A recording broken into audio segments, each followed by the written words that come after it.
and crime. What's in the background documents? Keep that under your hat.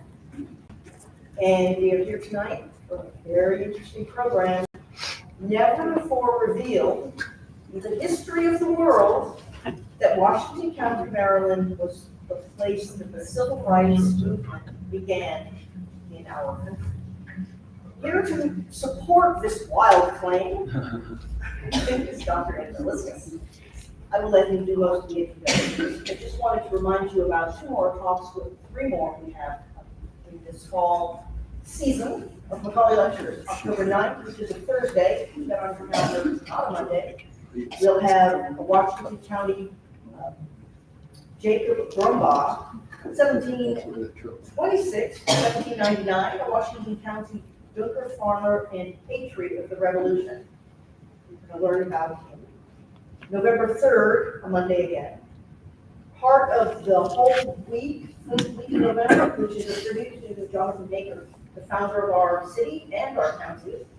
We'll have a man, Matthew Penrod, who's currently at Paper House as a guide. He'll be talking about Jonathan Hager, the forgotten patriot legacy of the father of Western America. And this is just one of the many things that will be happening around the county for this entire week, first week of November. So I hope you take part in some of those activities. And not on the bookmark, but still happening on December 1st, I think, another Monday. A young man who recently received his master's degree using research in our very own Western Maryland room, Frank Miller, is going to talk about those forgotten stories of Hagerstown citizens who were here and were affected by the closing of Fairchild and Muller, Oregon.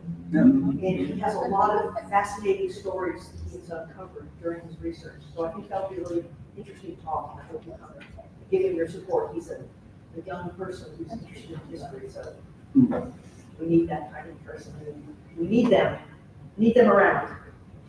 Well, I will stop talking now and have Ed come up and regale us with what is really the truth about the civil rights movement. And is the clicker over there?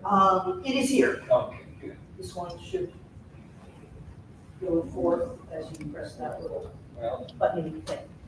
Denny's using an awful lot of big words, but I think I understood what she said.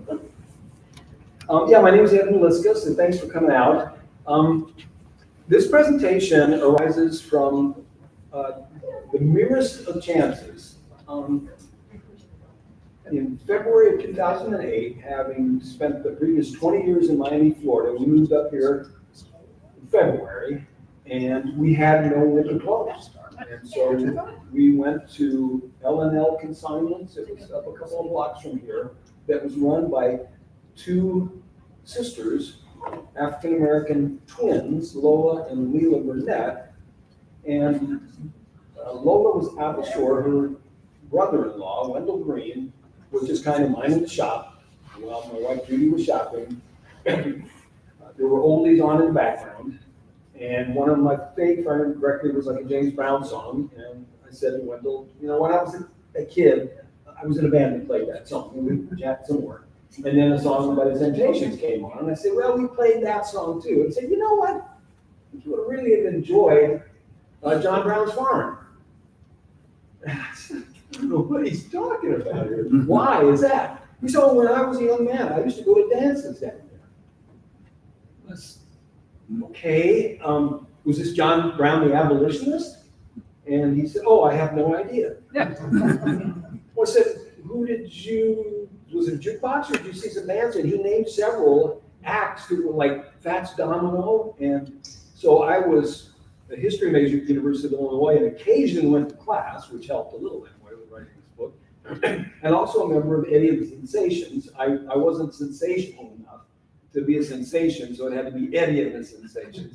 But between the history and the music, I immediately, when he said, okay, we've got John Brown and a century later R&B apparently being played on the same property. And I thought, something is going on. So I ran home to the internet. There was nothing. I came down here. There was nothing. I went through the Herald Mail files. There was nothing. And so I thought, well, he could have been just jiving out. A new kid could just come into town, but the next we went back, and Lola was there, and she told us about her experience at John Brown's farm. And the connection was that in 1948, the biggest black fraternal organization in the country, the IBPOEW, the Approved Benevolent Order of, what is it? Protective Order. Protective Order of Elks of the World, bought that property for civil rights purposes. And so I began to research things because the 150th anniversary of Brown's raid was coming up in 2009. I got a 1,500-word article into the Herald Mail, and that was well received. And I just thought, well, that's the end of that because I can't find anyone else to interview. But for the next 8 years or so, I went from town to town, neighborhood to neighborhood. I was born in 1949, so I'm 76 years old now, tugging on the sleeves of any black man or woman that I could find, and I would often just say, excuse me, and a little startled, it's like, okay, who are you and what do you want? I said, would you happen to know anything about John Brown's farm? And there was often another jolt and I thought, what have I done here? And they're like, I haven't thought about John Brown's farm for 40 years, and I just can't imagine somebody like you coming up and asking me about it. But then they would start telling me their stories, and I was able to piece together a history of the Elks' involvement, and then also these big dances that were going on. And among the people that played here in our county from 1951 to 1965 would include half the inaugural class of the Rock and Roll Hall of Fame. So that would be Chuck Berry and James Brown and Fats Domino, and it went on and on and on. Little Richard, Aretha Franklin, Ike and Tina Turner. They all played here in our county, and there just wasn't a word of it anywhere in print. And so over time, in the intervening time, the book came out in 2016. So half the people that I interviewed have died. So if somebody was trying to reconstruct this story now, it would be impossible. And so in that context, my thesis for tonight is, I think I know when and where the civil rights movement started, and it was in 1951. I've got a specific day, even in 1951, here in our county. And so that's what we're going to be working our ways through tonight. And I really hope that you can engage. This is my first public presentation of this. I've given the John Brown and James Brown story hundreds of times. In fact, I did it 200 times in one day when I did a book signing with Nora Roberts. And then I've done some hour presentations at universities and other places. So I'm going to try to keep it here for about 55 minutes. And then if you wish to engage after that, asking questions or even giving me critique about my presentation, it would be much appreciated. So I think we're going to see this. So let's ask this question. If I'm saying that we've got a very important history site there, and then we're going to expand that and make it more specific, but we're going to give several reasons why it is such. What characteristics denote any important historical site? If maybe something that you and your neighbor would both know about, and you would be able to just give us several reasons why that particular place is important. But among them, what are some things that would make a site an important historical site? Something to me, something that was significant enough to make a change in history, particularly maybe in that area, Okay. if not national. And something to add? A building that's still there? Yeah, that helps a lot, doesn't it? You're not just looking at a patch of grass. We were just talking about where the Wright brothers' house in West Dayton, there's a piece of grass. The house is in Dearborn, Michigan. So that's the best answer there is. We don't need to. I mean, usually somebody important was born there, died there, important battle. Sometimes it might be something that a house that Frank Lloyd Wright built or something like that. But a person of significance is attached to it, and if it is history changing, then it becomes very important indeed.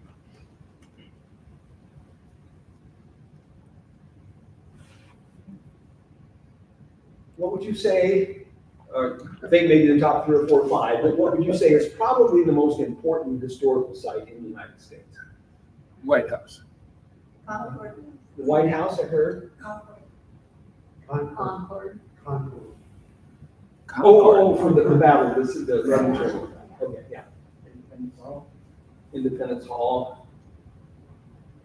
Plymouth Rock? Like, I'm sorry. Plymouth Rock. Plymouth Rock, yeah.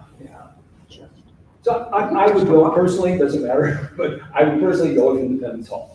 So you've got the formulation of a rebellion, a revolution against England, and then a decade later, then the formulation of the principles and the founding documents of our country. So I'm going with that as number one, but that's just going to get us to thinking. And there we go.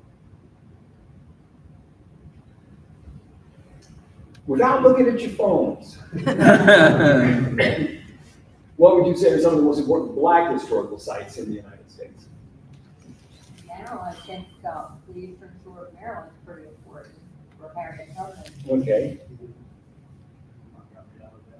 Montgomery Island. If you can, attach an event to which one? Yes, so marches. Okay.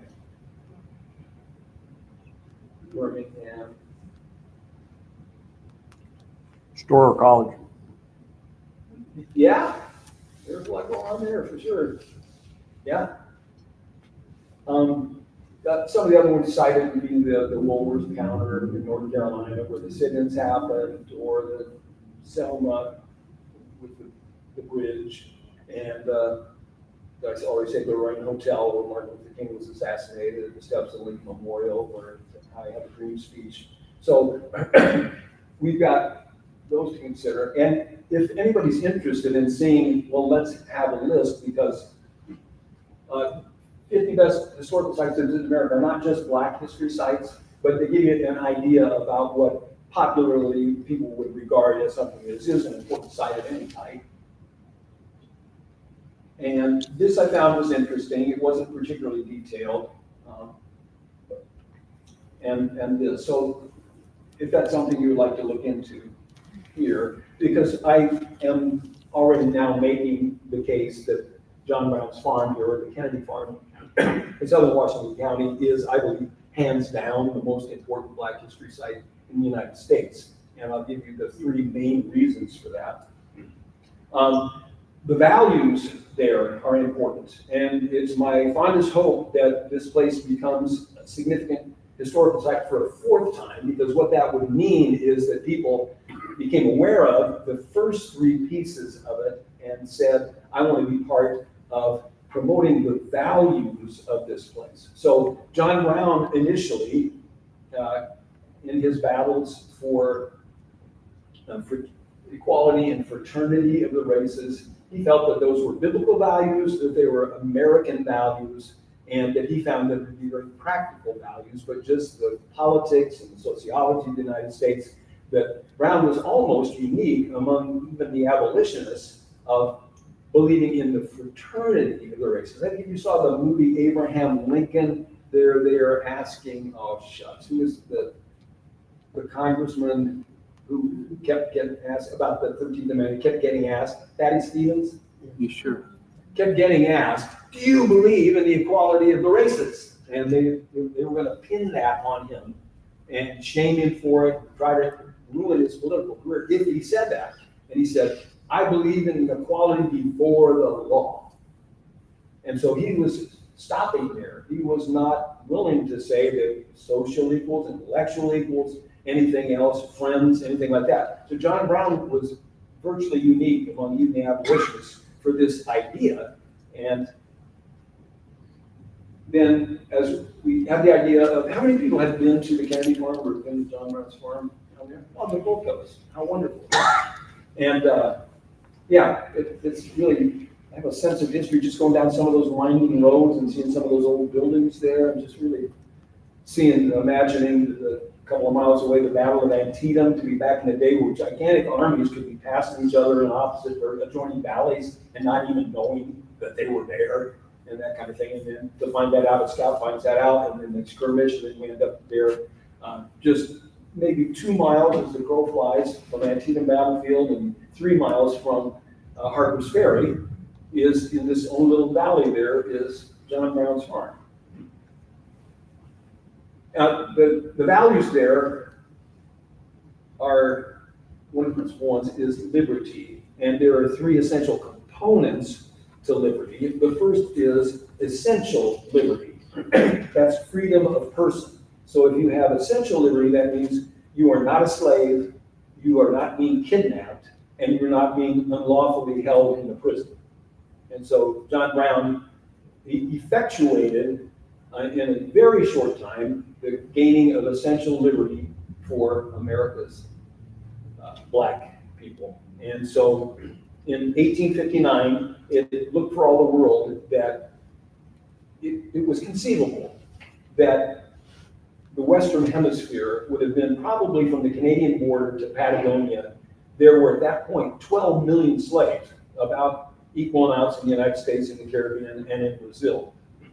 And probably that many more in the rest of the world. It was not a dying institution. It was a thriving economic institution at that point. And because of some of the Kansas-Nebraska Act and the Dred Scott decision and some of those other laws, it was becoming clear that in the Senate, particularly, where there was always trying to be maintained an equal number of northern and southern senators, so anti-slavery, pro-slavery. But the anti-slavery North was more just virtue signaling. Oh yeah, I'm against slavery. Does it cost you anything? No, I'm just against it. And so, in the South, there was an ethos of sort of a noble idea that a person lived by their highest values, that they should be admired. And so here we're going along, we're getting into 1856, and John Brown does his thing out there in Kansas, and Kansas hopefully comes in as a free state. And then it looks like maybe the slavery was going to be blocked in the South because you run into the Indian Territory in Oklahoma, and then you ran into Mexico, a sovereign nation whose holdings at that point included Texas and New Mexico and Arizona and before 1850 even California and things like that. So it just looked like that's slavery in the South is blocked, and ultimately you're going to be able to just outvote it.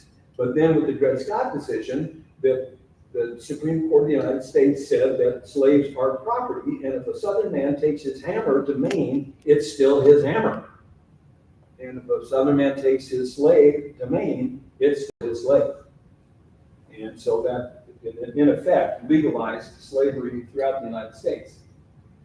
Then the middle piece of this, the EPOEW, the Black Elves, have to do with civil rights, and that succinctly, that's the gaining of the right to vote and to hold office.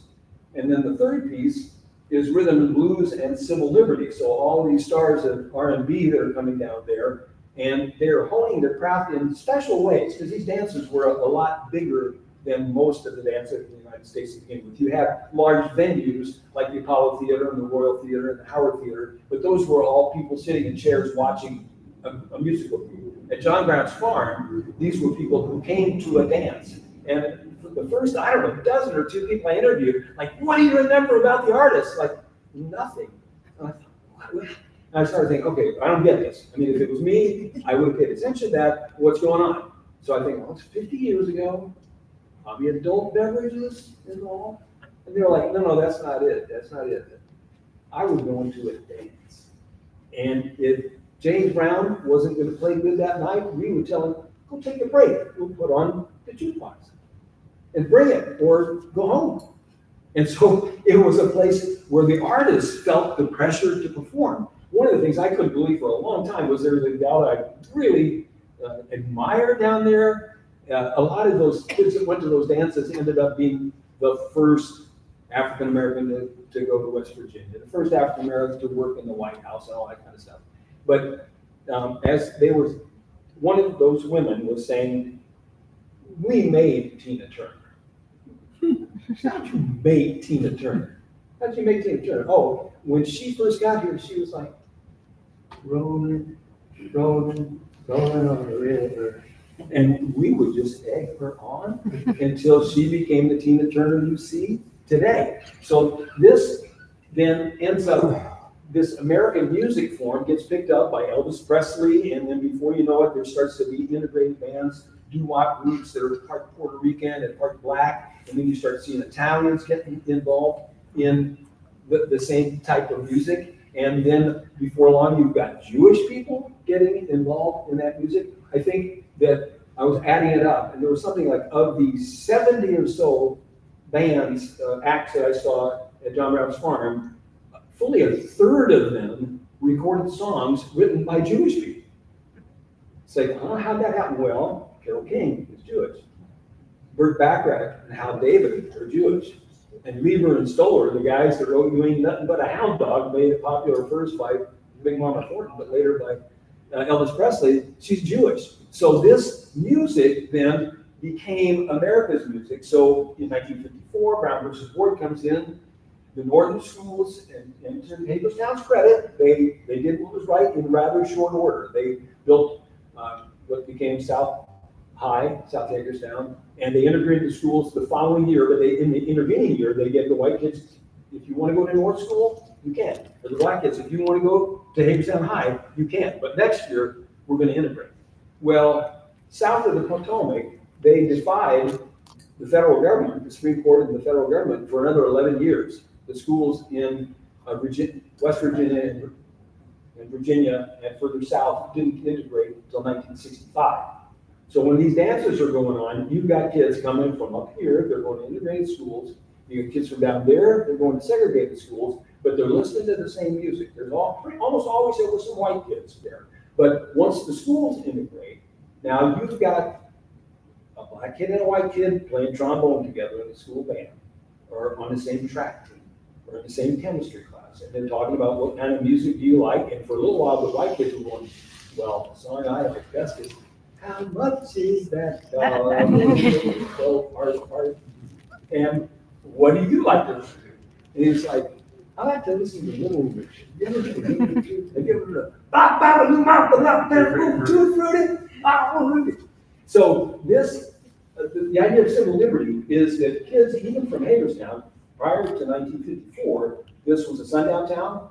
And so if you want to go to John Brown's farm, you had to sneak away first from your parents, probably, and then from the cops, and then find your way down to John Brown's farm on unlit, unmarked, unpaved roads. But once you got down there, you were dealing with a black entrepreneurial paradise. The owners, the elks, the booking agent, John Bishop, was an elk who owned a nightclub on the south side, on the Virginia side of the river there, and he could just book bigger bands than his own nightclub could hold. So he asked the elks, can I rent the auditorium? And so these kids then would come into these fantastic dances. About 400 or 500 kids could get on the inside. People told me there was a party that large going on outside, kids drinking, playing softball, admiring each other's shoes and cars and all that. So the idea of civil liberty is you can be free to be yourself. And so when W.E.B. Du Bois wrote The Souls of Black Folk, he's saying, we have two souls. We've got an American soul. We love liberty.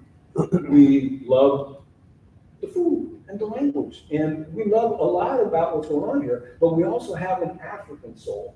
And that has to do sometimes with the way that we talk and the way that we dance and the way what we eat and how we dress and how we look at some other things. But we are not free to be that.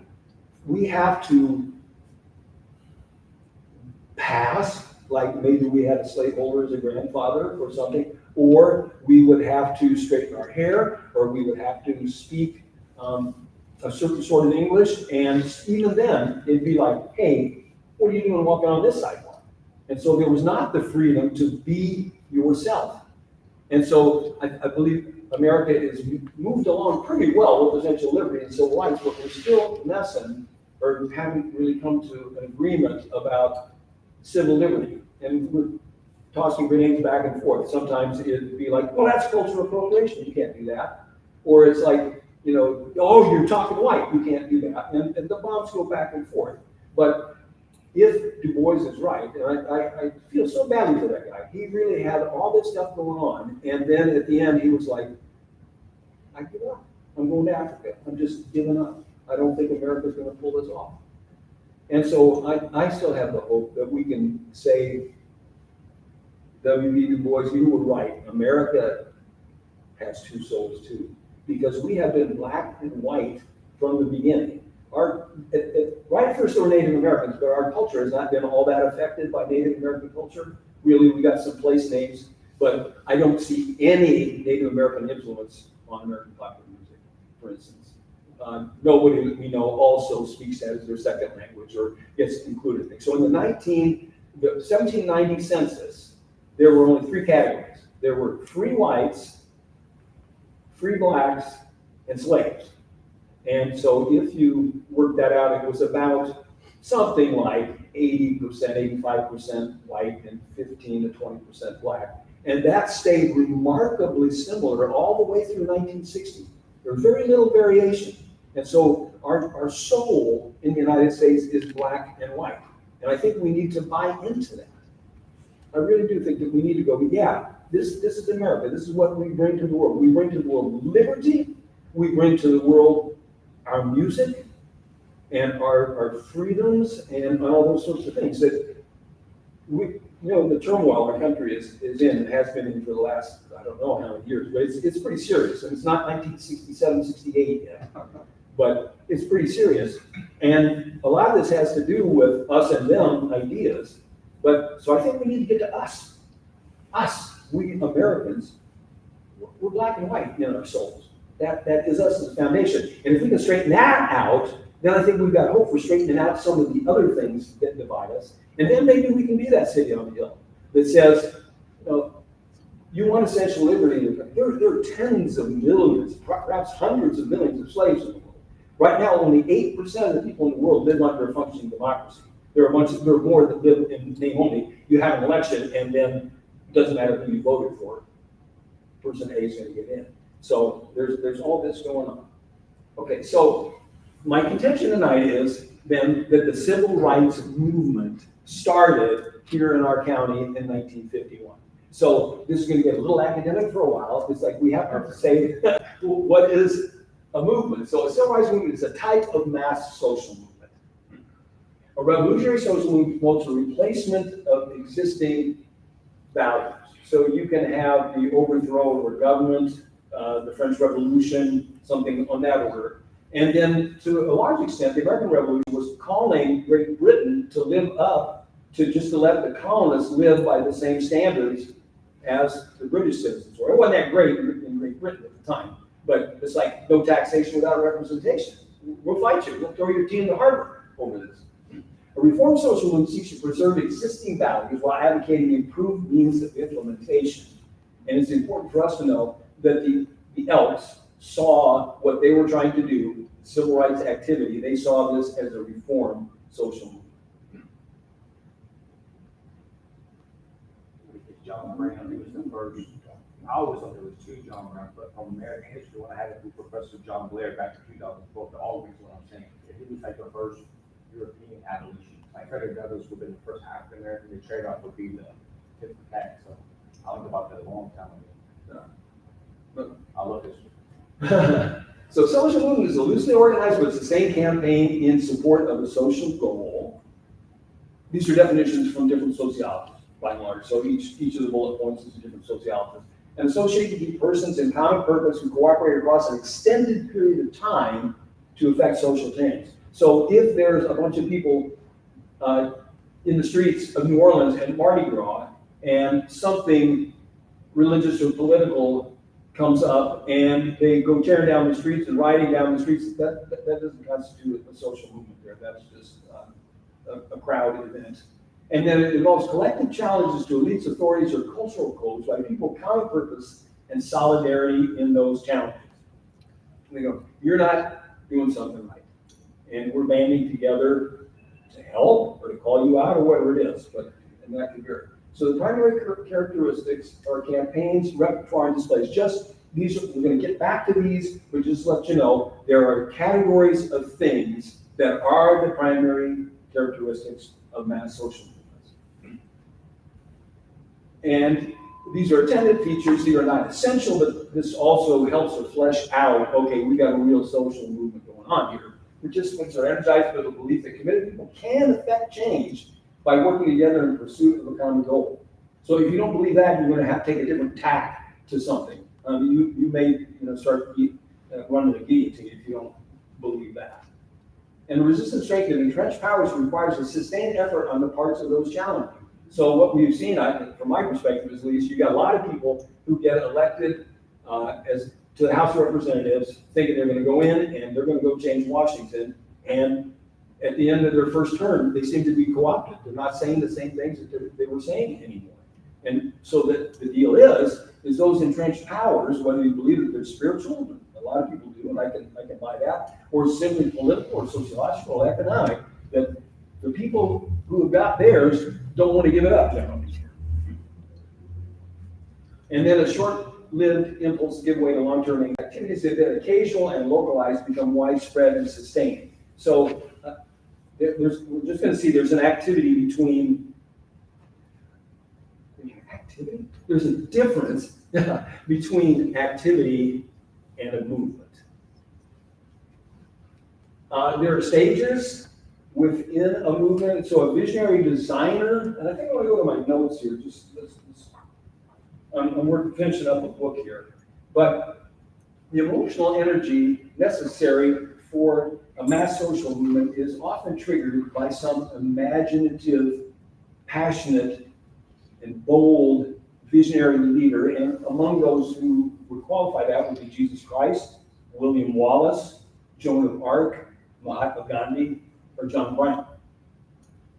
And then the central feature of this, I've written 3 screenplays and or pilots for things, and one about the Wright brothers, one was about events in Ohio where under the Articles of Confederation, the Delaware Indians were promised that if they would either fight for America in the war against Great Britain, or at least stay out of it, and if our soldiers get lost or get hungry, that you'll help us.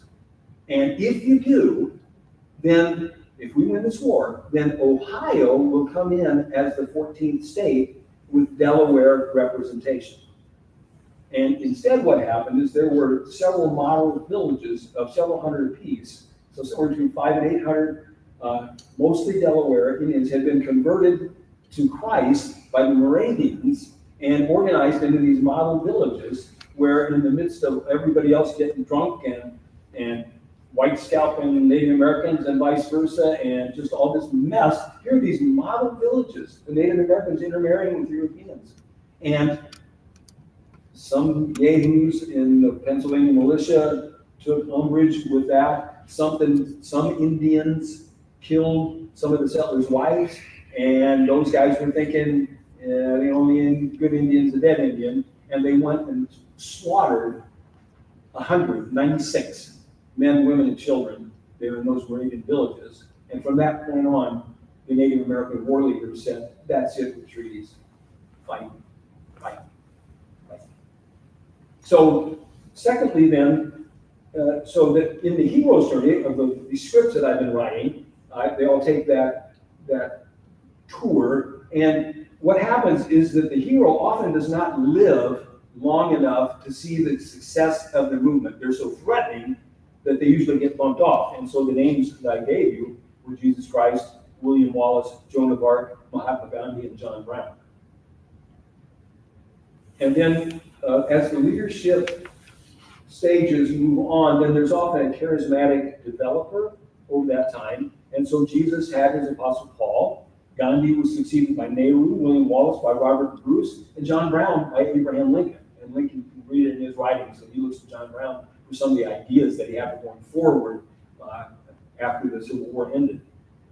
And then as the movement continues to move along, then there are, I call them intellectual contenders, and they begin to philosophize about what they're proposing, why it is superior, and the culture of society, the government should go that direction.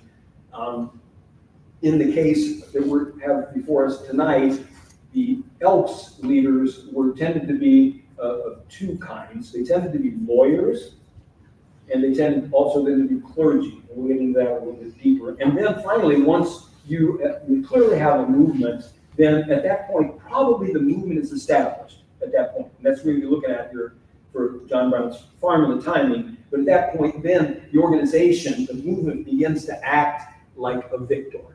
It begins to be very effective. So I don't know if any of you have built businesses or a farm or a church or something like that, that there's a lot of struggle early on. And then there's a point at which it's like, whoa, this is not a struggle anymore. We don't seem to be able to make a wrong decision at this point.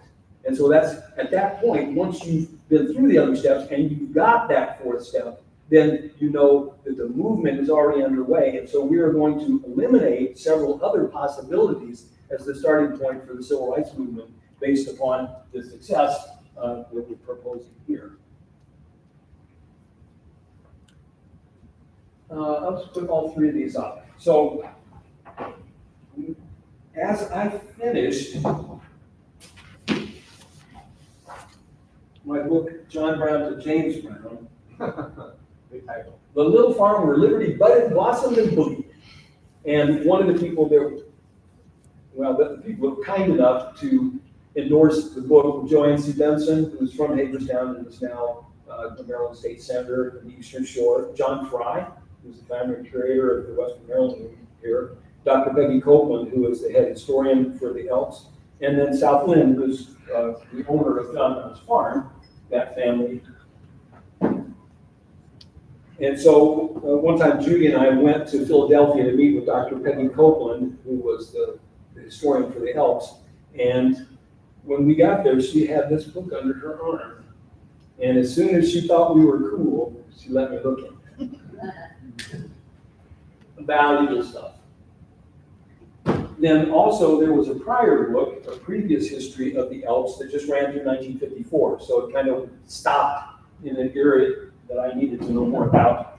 And then, as John Brown and James Brown went to press, I was able to say that this is probably America's #1 Black history site, and some very important civil rights stuff went on there at the farm. I was looking only at the documents from the Elks at this point, and then I came across this book by 3 Harvard authors, What a Mighty Power We Can Be, African American Fraternal Groups and the Struggle for Racial Equality. They were looking into just other aspects. There's another whole book about what they were looking into originally, but they went, we totally missed the influence of these Black fraternal organizations on the civil rights movement. We knew about the NAACP, we knew about freedom riders, we knew about the clergy, but we didn't know about this. And my, were we surprised at what we found out. So a lot of the documentation comes from these 3 sources. I'm very grateful to that, but they were not able to put together the conclusion.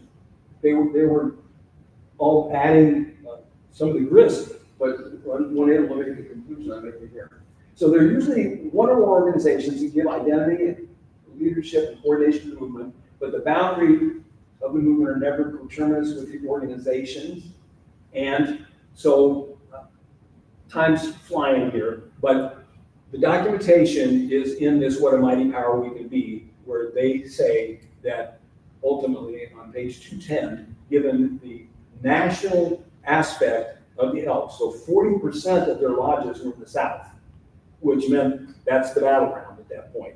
But 60% of their membership in their lodges are in the North, and these were affluent people. These were doctors, lawyers, people who owned insurance companies and funeral homes and grocery stores and all that. So the national aspect of this group was that they had their ears to the ground all over the country. And they were affluent enough to be able to run people and finances to all the hot spots. And so in the Tulsa race riots there in the early 1920s, the Elks were right there. That's the Black Wall Street. 6 African Americans owned airplanes in 1921. I mean, the Wright brothers didn't fly publicly in the United States until 1908, for instance. So, and then these campaigns are a sustained, organized public effort to make collective claims on target authorities and institutions. So go through just a little bit of this. So the idea is that I'm trying to document what constitutes a mass social movement, to show that the Elks were at the center of and were the prime mover of all these activities. And then to say, did someone else start the civil rights movement? Did the Elks start the civil rights movement at some other time? Or is this one event, September of 1951, the one where we're just going to button all this down? So as far as leadership coordination, the two top Elks, the sort of the grand poobah, and then the lawyer who at one point was the president of the National Negro Baseball League and organized the law library at the U.S. Post Office and Howard University. These guys were very influential men, and their influence goes way back. And I'm just going to give you some snippets of the connectivity and the power that the Elks had. So in 1952, the Republican National Convention, that at the beginning of it, I forget, Robert Taft, I think it was in 52. He's from Ohio. Yes. And then Dwight Eisenhower. So it was a split convention, and you're trying to pick up any vote that you can pick up. So I've got an old photograph of the 1952 Republican National Convention, and under the Mississippi banner are sitting 5 black guys. As far as I can figure out, they're all Elks. And what they did was they realized there hasn't been a Republican been elected to statewide office since 1877. And here we are 75 years later or so. And so we're like, I'll tell you what, we're going to become Republicans. And hi, son of a gun. Nobody ran against me. I'm the head, as a black man, I'm the head of the Republican Party of Mississippi. And I can swing votes. And they knew it.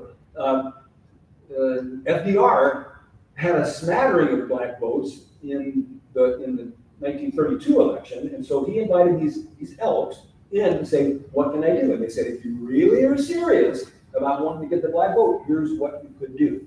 Now, the leadership of the Elks remained Republicans, but they were saying, and letting the President of the United States know, later Dwight Eisenhower named Judge Houston, the guy that was president of the National Negro Baseball League, that at the time, Washington, D.C. was run by a presidential appointed council there, and he was appointed to that council. And so they would go in there and say, we're not moving around here. At this point, now by the mid-1950s, 1 in 10 black men were Elks. And they had their own newspaper, the Washington Eagle, that had, at the time, a wider circulation than all but 2 newspapers in the United States have today. Now, it wasn't the 3rd largest at the time, but it was big stuff. And they would run editorials and news stories and all that. And they say, if I don't care if you're the president of the United States, if you double cross on this, I can make a couple of phone calls, and you will find that half of the black men, there's 700,000 Elks, black Elks at this point, and 300. I can get the drop of a hat. I can get 350,000 of them to vote for either political party that I want. And so J. Finley Wilson, the head, was able to do that. So then all these things that constitute for campaigns, they owned and ran the Washington Eagle, the newspaper, a circulation of 200,000. They moved their Grand Lodge, their annual meeting, from city to city. And so I know in one case they went to Pittsburgh and they said, hey, our convention's coming here in 6 weeks, and we're going to have 200,000 people show up, and they're going to be staying in motels and eating and gassing up their cars, and we're finding out that they're not welcome in some of these establishments. You fix that, or we'll find another city to go to. Oh, okay, we'll fix it. So those sorts of things were going on. So in the 1950s, the white citizen councils closed down virtually all the NAACP outfits, chapters in Mississippi, Louisiana, Alabama, and so the Elks sent people in there immediately to combat that, keep some of them open.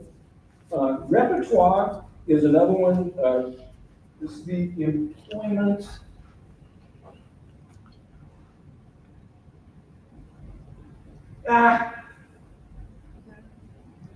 You had it. You had it. So I did campaign. Sure did. This is political action, and so you're trying to get groups to work together, build vigils, rallies, demonstrations, petition drives, and the like. And among their activities there was a police brutality in Washington DC in the late 1930s, awful stuff, the worst of what we've seen here in the last 20 or 30 years. It was worse than that as far as real, uncontested police brutality. And Judge Houston went in there, the guy that was the professor there, the law professor at Howard, and they had mock trials that were covered by even the white newspapers to show they were putting, in a public trial, it wasn't an official trial, but they were putting these cops on trial, and juries were, not official juries, but very publicly and covered by the newspapers were condemning them. Then also they had the Elijah B. Lovejoy Award, which among the early recipients was Branch Rickey with his role in integrating Major League Baseball. And then displays are another thing that are an aspect of a mass social movement, and public representation, so the participants' worthiness, unity, constituency, size, and level of commitment by the movement's membership and their constituencies. When the Grand Lodge, the annual meeting, went to a city, there was a parade, and at times there were places where these parades ran for 3 miles. They would go down the main drag of the city. There were dozens of Black Elk IPOEW lodges that had their own bands, and they would do that. And it said for the 1945 Grand Lodge in Philadelphia, it was estimated between 3 to 5 miles long. In Buffalo, New York, in 1951, 263 units, 30 bands, 10 government bugle corps, 10 floats, and on and on. And then in the 1954 Grand Lodge in Chicago, one of the highlights of the convention was a parade to the south side before a crowd estimated by the police between 350 and 600,000. And so here you've got people proudly proclaiming that they're here. And then also, the term Black is beautiful refers to an embrace of Black culture and identity by African Americans, and it called for an appreciation of the Black past as a worthy legacy, and it inspired cultural pride in contemporary Black achievements. And so Black is beautiful, that phrase was from the 1960s, but the idea was before that. The idea was popularized by James Brown in 1968, Say It Loud, I'm Black and I'm Proud, Nina Simone, to be young, gifted, and Black. But the seeds were planted much earlier, and we see a video clip of the Grand Lodge parade in Atlanta in 1953, and as part of that parade, then there are a bunch of young Black women in bathing suits for their beauty contest. And so just not ashamed of their bodies any more than the white Miss America people or anything. Then I'm going to go with evolving leadership here. And just that second charismatic leader was J. Finley Wilson, and he was the head of the Elks for 30 years, and the membership went under his leadership from 30,000 to 600,000. He owned real estate in 6 different states, and he was influential with several presidents of the United States. And revered. I mean, even if a city knew that J. Finley Wilson was coming to town, not because the Grand Lodge was going to be there or there were going to be parades, just him coming to town would make the newspaper, and people would come out just to see him because of all the things that they knew that he was doing. And then intellectual playing the leadership role, we've got the clergy, Martin Luther King, and his writing and philosophizing, and then the other one would be the lawyers and the politicians. So in the early 1950s, there were 2 and then 3 Black U.S. congressmen. They were all Elks. Thurgood Marshall was an Elk. And the ideology of the movement then was when the Black Elk started up, it was a couple of Black men from Cincinnati that went to the BPOE saying, we love your values, we'd like to join. And they were, no. Until they started their own, and they found somewhere, I think on a train or something, they found a handbook for white Elks and found out that it had never been copyrighted. And so the Black Elks took a number of the rituals and the insignias, and then put it into practice, and then were able to put some of that stuff in their own name, because it was in the public domain to that point. And so they fought the White Elks for years, and that was a prime mover of getting a number of gifted young black men mostly into the legal profession. And so as we move forward towards the time of the civil rights movement, that the litigants there were 5 cases bundled into Brown versus Board in 1954. So starting about 1952, all these lower court cases were being adjudicated here and there and then lumped together finally. But the Elks lawyers were filing amicus briefs, and in several cases, Elks lawyers were the lead attorneys to these court cases leading up to Brown versus Board. And then clerical leadership. Time's running out, and so I went a little too long in the prologue, but cutting to the chase. Going back to the book, What a Mighty Power We Can Be. They said agitation for civil rights was nothing new to the Elks organization in the 1940s, but the breadth and energy of their efforts reached a new level in these post-war years. By defining civil rights activism as patriotic, by portraying efforts to enforce the Constitution and Bill of Rights as a fulfillment of one's civic duties as an American, they again persuaded and sometimes pushed members to take on active roles in their communities in campaigns for equality. This thing was one of the major contributions of Black Elks to the civil rights movement. By reaching out to literally hundreds of thousands of members, teaching them valuable political skills, and fostering a sense of social responsibility, racial solidarity, and understanding of civil rights activism as inherently patriotic, the IDPOEW helped to create a mass army of dedicated, politically active African-American citizens without which the civil rights movement would not have been possible. And so much of their activities then were voter registration, literacy campaigns, constitutional awareness, where they could run for office, and all these sorts of things. Now, one of the things that we could say is, Ed, I hear what you're saying, but when did the civil rights movement really start? What are at least some other contenders? Maybe the civil rights movement started where? When?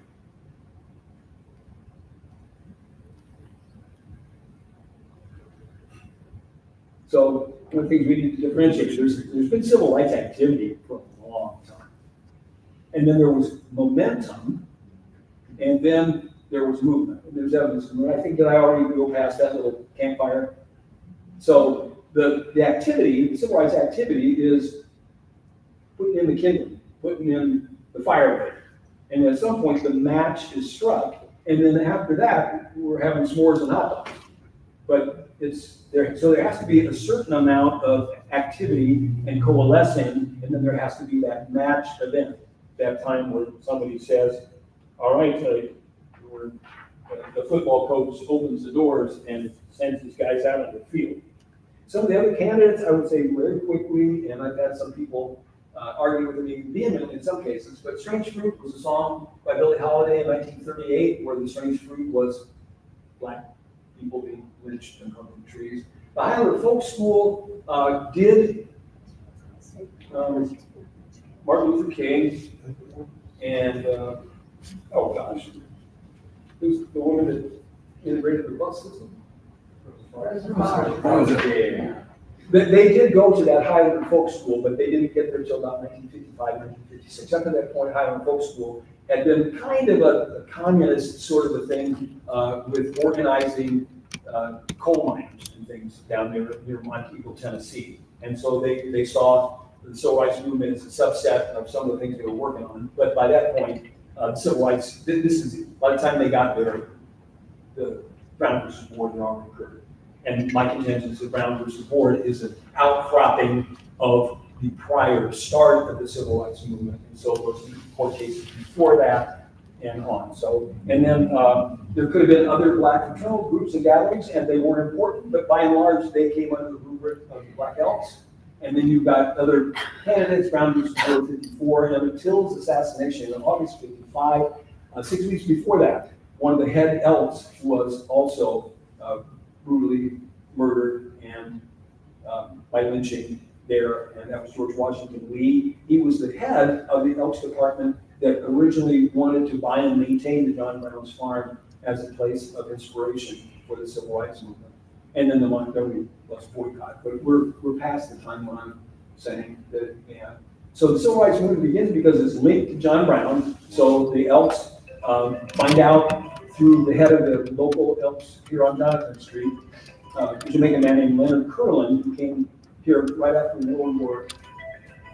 There was some big Easter snowstorm or something. It was famous in local areas, but he came up with that. But he let the national organization know, like, we just were able to get our paper back from the city of Hagerstown because we lost our Elks Lodge during the Great Depression. We just now been able to pay it off. We don't have the wherewithal to buy John Brown's farm, but it's available for sale right now. And so the two top Elks in December of 1948 put down a substantial amount of their own money to buy the place. And because they were looking for inspiration, and they wanted to make it a shrine to John Brown, to teach young black people that it's going to take this kind of effort and adherence to these kinds of values for us to get where we think we need to go in civil rights.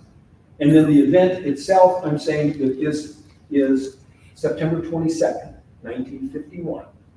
The Elks had, the two main Elks bought the place in their own name. It took a year and a half for the organization to buy the place. They immediately had a large event where they said, we're going to make something of this. And so on September 22nd, 1951, they came by the thousands. They stayed everywhere a black person could stay in the area. And here's what they said about that day. The purpose of this meeting, here September 22nd, 1951 at John Brown's farm, was to proclaim the fact that Negroes had not forgotten and were now on the march. So there's been a big hullabaloo about buying the farm and what they do on the farm and fixing the farm up, but this is the event that they're talking this way about that. To bring about the fulfillment of what was termed as the holy mission of John Brown, that of the equality of all men. And so this is the author of Wesley's historian's verbiage here to use the word march. And that was a term employed by Osborne P. Anderson, a black man who fought at John Brown's side at Harper's Ferry. And at 8 o'clock on Sunday evening, Captain Brown said to his men, "Get on your arms, we will proceed to the ferry." Then the captain put on his old Kansas hat, said, "Come out, boys," when we marched out of the camp behind him. So the march into Harper's Ferry for John Brown is the death knell for slavery in the United States.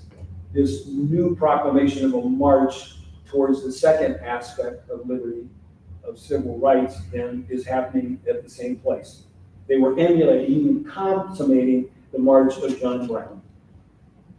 And then I guess the rest of the documentation that I have, and we're running out of time here, then the rest of the documentation is to show them from that point, the Elks leadership, and that when 700,000 members then began to act in ways that show that there's momentum, there's a movement going on. And so they had a little trial program down in Mississippi for adults who were having trouble getting registered to vote.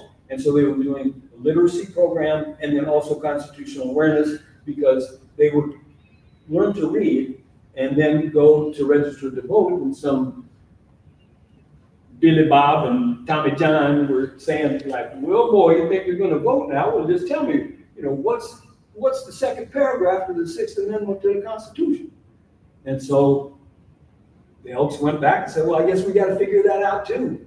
And so they worked on that and then began the mass enrollment there. And that's what led to the lynching of George Washington Lee, that Elks leader there, because he and a buddy went out and registered, I think it was something like 94 of the 98 black people in their county. They went door to door and registered them. And that was just the kind of thing where you don't do that unless you got some wind in your sails. And over again, the Elks are making easy leadership decisions because they had plenty of manpower, plenty of willpower, plenty of dollars, plenty of connections to the President of the United States. There's a movement there. And so all we're trying to do is, like, when did that movement start? Well, the most connected group at the center of the civil rights movement, according to these Harvard authors and everyone else, the Elks are at the center of this movement. They're going to be able to tell you when the civil rights movement started, and they said it was September 22nd, 1950. Here in our county. So my closing ideas then. This is a movement on the march. I don't know what that is. Oh, and then finally, the dances at John Brown's farm. The third aspect of liberty, that personal liberty, that you can be who you want. You're free to move your body. You're free to laugh. You're free to dance. You're free to play softball. You're free to do whatever you want to do. And then within a few years, this music that they were pushing, because they're right there. There's 400 of them in that dance hall. They're not sitting in a seat in a theater. And they're not just 50 of them around a jukebox somewhere. Those are the emerging stars of R&B. And within a few more years, that music is crossing the ocean, and the Beatles, and the Who, and the Rolling Stones, and the Moody Blues, and on and on. They're listening to that music. Those people became heroes to them. They expanded upon it, certainly, but then this music then becomes an emblem of civil liberty. It was experienced in part by those young kids from a 6,000 square mile area from Harrisburg, Pennsylvania, to Front Royal, Virginia, to Baltimore and DC that came to those dances for 15 years. And I guess I have a dream, and I'll close with this, that I mentioned it in the beginning, so I'll just recapitulate that, is that we've still got a problem in the United States with the other. That we don't trust each other, we don't know each other, and I think that the solution to our national problems at our root are going to have to be, let's solve the black-white problem before we try to tackle the Hispanic problem or any other things that divide us, that there's a root issue here that comes from the heart. And generally when people will talk to each other face to face, the solutions come together. Like one of the things on reparations, that seems to me to be a win-lose situation. How do you work that out? I mean, my family got here in 1900 from Lithuania. Is that an issue? We just found out recently that Judy's got a slave back in her genealogy. Does she pay or she get? And all that kind of stuff. But the essence of it, it's a win-lose. You're going to have to take something from somebody to give it to somebody else. And the perception is one of anger, mistrust, and for us to get farther than that, we need to find something that unites us. Something where if you have more of that, I don't have less. So if you have more liberty, do I have less liberty? No, not necessarily. Well, if you have more equality, do I have less equality? Well, there are people proposing that that's the way that works out, but that's not good. That's a win-lose. If you have more friendship, do I have less friendship? And these issues have been dealt with around the world for a long time. And so I'm finishing up and saying we need to quit thinking that some kind of a racist, discriminatory thing is unusual in world history. It's the norm. It's happening all over the world. When Germany reunited after the Berlin Wall came down, it was a mess for the affluent West Germans and the know-nothing, under-equipped, under-educated East Germans. They had a mess there. You got 40 million Kurds that are living across 3 nations. They don't have their own nation. And a lot of these issues are still needed to be resolved, but the way it's going to get done is to go to these uniting values, the early church. Well, now what are we going to do? We got a new church, and we got Jews and Gentiles.